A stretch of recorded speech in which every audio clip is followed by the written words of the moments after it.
স্ক্রিনের এই সংখ্যাটা দেখুন 6516। দেখে মনে হতে পারে এটা শুধু একটা সংখ্যা, তাই না? কিন্তু না, এটা হলো 2022 সালে শুধু একটা বছরে ভারতে যৌতুকের কারণে হওয়া মৃত্যুর সংখ্যা।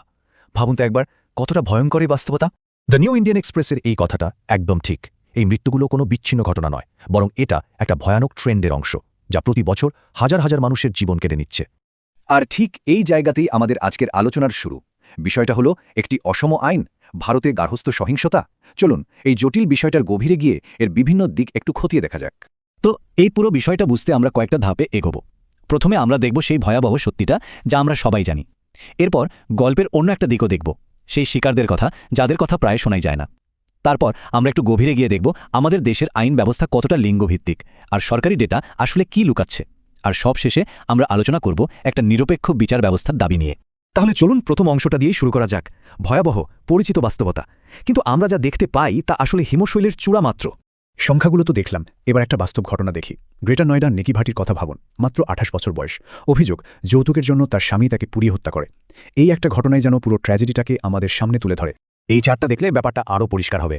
দেখুন, 2022 সালে যৌতুকের কারণে মৃত্যু হয়েছে 6,500-এর মতো, কিন্তু স্বামী বা তার আত্মীয়দের নিষ্ঠুরতার শিকার হয়েছেন প্রায় 1.5 লক্ষ নারী।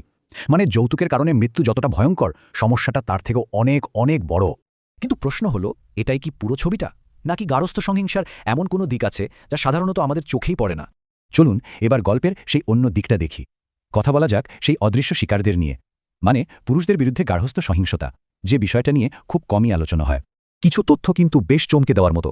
যেমন 2020 থেকে 2024-এর মধ্যে মাত্র 5টা রাজ্যেই 785 জন স্বামীকে তাদের স্ত্রীরা হত্যা করেছে।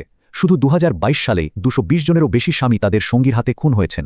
আর কিছু স্বাধীন গবেষণা বলছে প্রতি বছর প্রায় 300টি স্বামী হত্যার মামলা রেজিস্টার হয়। নিকি ভাটির মতো অতুল সুভাষের ঘটনাটাও আমাদের নাড়িয়ে দেয়। 2024-এ অতুল আত্মহত্যা করেন আর রেখে যান 24 পাতার একটা নোট, যেখানে তিনি তার স্ত্রীর বিরুদ্ধে মানসিক নির্যাতনের অভিযোগের কথা বিস্তারিত লিখে গেছেন। এই একটা ঘটনাতেই পুরুষদের গার্হস্থ্য নির্যাতনের এই লুকোনো দিকটা সবার সামনে চলে আসে। এই ঘটনাগুলো স্বাভাবিকভাবে আমাদের দেশের আইন ব্যবস্থার দিকে আঙুল তোলে। চলুন তৃতীয় অংশে দেখি আইন এই বিষয়গুলোকে কিভাবে দেখে। ভারতে গার্হস্থ্য সহিংসতা রোখার জন্য প্রধান আইন হল 2005 সালের PWVA বা গার্হস্থ্য সহিংসতা থেকে নারী সুরক্ষা আইন। এটা একটা খুবই গুরুত্বপূর্ণ আইন, যা বিশেষভাবে নারীদের ঘরের ভেতরের সব ধরনের শারীরিক, মানসিক, যৌন বা আর্থিক নির্যাতন থেকে সুরক্ষা দেওয়ার জন্য তৈরি। কিন্তু মজাটা হলো আইনের ভাষায়। দেখুন, এই আইনের 2A ধারা অনুযায়ী ক্ষতিগ্রস্ত ব্যক্তি বা অ্যাগ্রিভড পারসন মানে হবেন শুধুমাত্র একজন নারী, আর ঠিক তার উল্টো দিকে 2Q ধারা বলছে বিবাদী বা রেসপন্ডেন্ট হবেন একজন প্রাপ্তবয়স্ক পুরুষ। মানে আইনটা গোড়া থেকেই শিকার এবং অপরাধের লিঙ্গ নির্ধারণ করে দিয়েছে। এর ফল কি দাঁড়াচ্ছে? এর মানে হলো কোনো পুরুষ যদি গার্হস্থ্য সহিংসার শিকার হন, তিনি এই শক্তিশালী আইনের অধীনে কোনো সুরক্ষাই চাইতে পারবেন না। প্রোটেকশন অর্ডার বা থাকার জায়গার আদেশের মতো কোনো আইনি প্রতিকারই তার জন্য নেই। আর এই আইনি ফাঁকটাই আমাদের চতুর্থ অংশে নিয়ে আসে। চলুন দেখি সরকারি ডেটা আসলে কি লুকাচ্ছে এবং কিভাবে সিস্টেমের মধ্যেই একটা ব্লাইন্ড স্পট তৈরি হয়েছে। ন্যাশনাল ক্রাইম রেকর্ডস ব্যুরো বা NCRB হলো সেই সরকারি সংস্থা যা সারা দেশের অপরাধের তথ্য সংগ্রহ ও বিশ্লেষণ করে। এদের রিপোর্টের ওপর ভিত্তি করে কিন্তু দেশের নীতি তৈরি হয় আর সাধারণ মানুষের মধ্যেও ধারণা তৈরি হয়। এবার এই টেবিলটা একবার দেখুন, এটাই হলো আসল জায়গা। NCRBর রিপোর্টে গার্হস্থ্য সহিংসতার শিকার হিসেবে নারীদের সংখ্যা তো প্রতি বছর লেখা হয়, কিন্তু পুরুষ শিকারদের কলামটা দেখুন, নট রিপোর্টেড। বছরের পর বছর ধরে এই তথ্য সংগ্রহই করা হয় না। এর ফলে কি হয়? যৌতুকের কারণে মৃত্যুকে একটা আলাদা ক্যাটাগরি হিসেবে দেখা হয়, কিন্তু স্ত্রীর হাতে স্বামীর খুনকে সেভাবে আলাদা করে দেখা হয় না। এই ঘটনাগুলো সাধারণ খুনের তথ্যের ভিড়ে হারিয়ে যায়, ফলে স্বামী হত্যার আসল ছবিটা আমরা দেখতেই পাই না।